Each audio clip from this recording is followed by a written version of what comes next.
Imagine coming home from a 3-week federal work assignment and finding a demolition crew actively dismantling your cabin, your personal property, your land, your legally permitted structure. Gone. Boards ripped off. Foundation cracked open. A cheerful little HOA notice stapled to what's left of your front door. Now, imagine that the person they chose to do this to just spent the last 3 weeks enforcing federal property compliance regulations for the United States government. That's not irony. That's a lawsuit waiting to happen, and I had every form, every code, and every federal contact already in my phone. Stay right here, because what happened next didn't just stop them. It ended them. Hit that subscribe button right now, because this story only gets more insane from here. Subscribe to Neighbor Wars HQ. Hit the bell smash like if the HOA deserved everything they got. Let me paint you a picture of what I came home to. My name is Name, and I own a 4-acre plot on the edge of a mid-sized HOA community in the Pacific Northwest.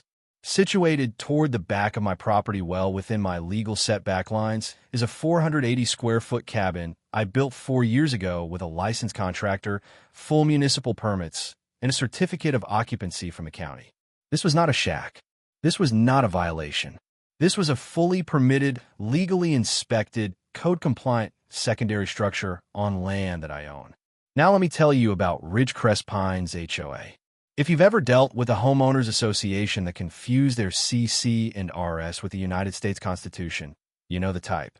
A 7-person board, at least 3 of whom have been feuding with me for over 2 years after I refused to repaint my garage door their preferred shade of colonial cream. I'm not joking. They sent me 4 official notices over a garage door color. 4. So when I accepted a 3-week federal assignment, I work in property compliance, specifically assisting federal agencies in ensuring that land use, zoning, and property modification projects meet federal regulatory standards. I knew to document everything before I left. I photographed my cabin. I pulled all my permits. I made copies of my property survey and had them stored in 3 separate locations: my car, a binder at home, and a secure cloud drive. Not because I expected trouble, but because when you've dealt with a power-hungry HOA board long enough, preparation isn't paranoia. It's strategy. I left on a Tuesday morning. My cabin was standing. My permits were filed. My property was in full compliance. 3 weeks later, I returned to a disaster.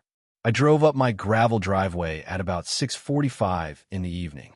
The light was fading, but there was enough visibility to see immediately that something was horrifically wrong.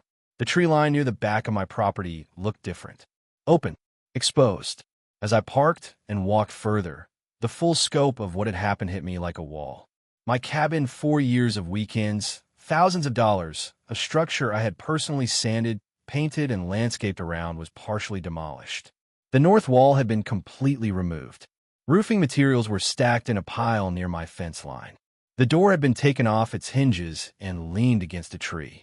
There was construction debris scattered across nearly 60 feet of my backyard. And stapled to what remained of the front framing, a laminated notice from Ridgecrest Pines HOA Board of Directors. It read, in part, that the structure had been identified as a non-compliant auxiliary structure in violation of community architectural standards, and that following failed attempts to contact the homeowner which, as I would later prove, were never actually made, the board had voted to authorize removal at the homeowner's expense. At the homeowner's expense, they demolished my legal structure, and they planned to bill me for it.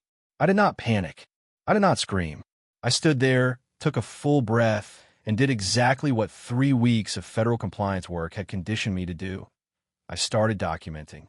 Phone out, video running, timestamps, wide shots, close-ups of the notice, the debris, the damage. 47 photos and 6 video clips later, I call my attorney. Here is where Ridgecrest Pines HOA made the single most expensive mistake of their organizational existence. They targeted a federal property compliance officer.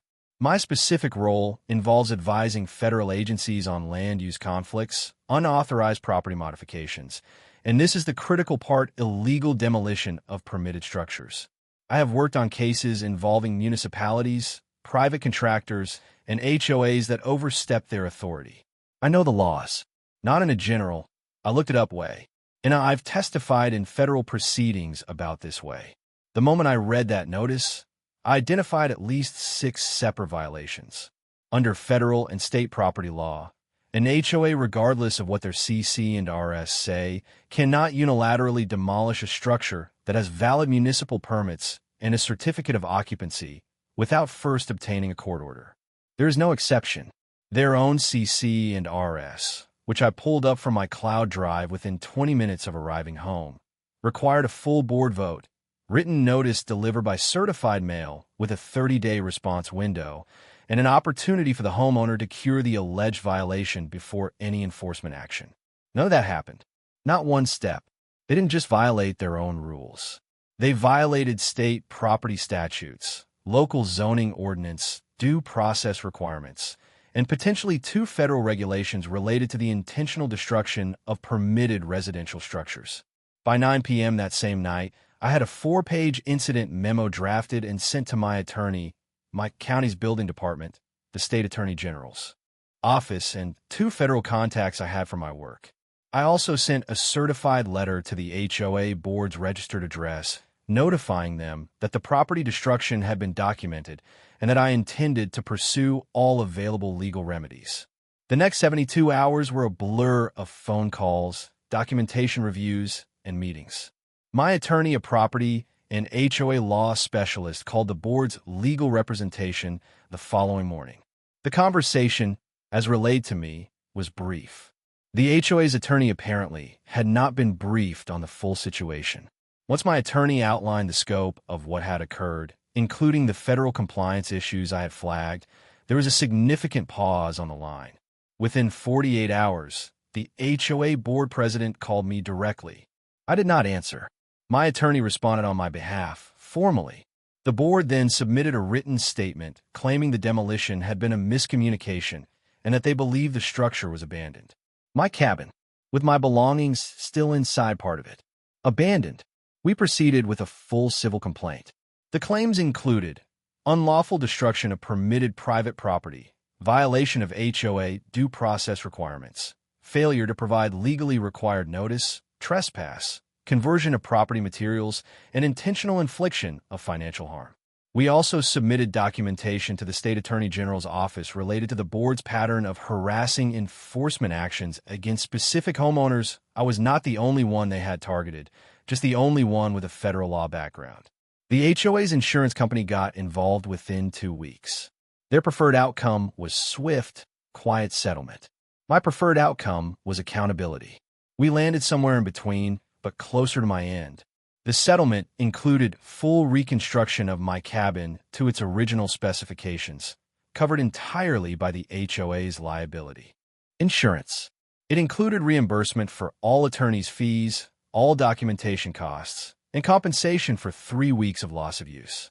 It also included a formal, board-signed written acknowledgement that the demolition was unauthorized and conducted in violation of both HOA procedures and applicable property law. And it included a mandated third-party audit of the HOA's enforcement practices to be completed within 90 days. The audit was not kind to Ridgecrest Pines HOA. The third-party reviewer, a firm specializing in HOA governance compliance, found systemic issues in how the board had been conducting enforcement. Notices sent to wrong addresses, votes taken without quorum, fines levied without proper documentation. 3 separate homeowners had previously filed informal complaints that the board had simply ignored.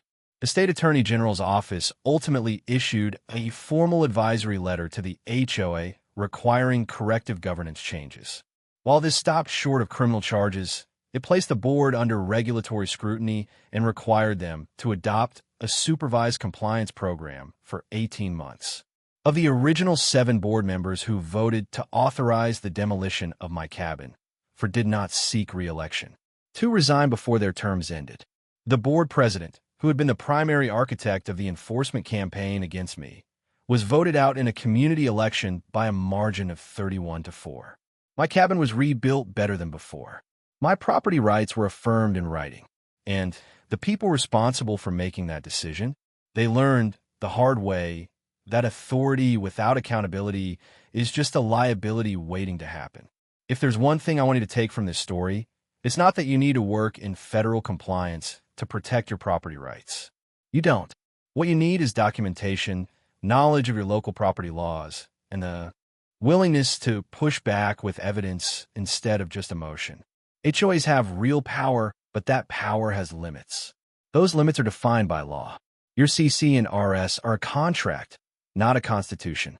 Your municipality's permit system exists precisely to establish legal standing for your improvements. When an HOA crosses those lines, they're not acting as a governing body. They are acting as a rogue group, making decisions that expose them and every dues-paying member of that community to serious financial and legal liability. Know your permits. Know your rights. Document everything. And if they come for your property without legal authority, make absolutely sure they understand what they've done in writing through every legal channel available to you. That's what I did.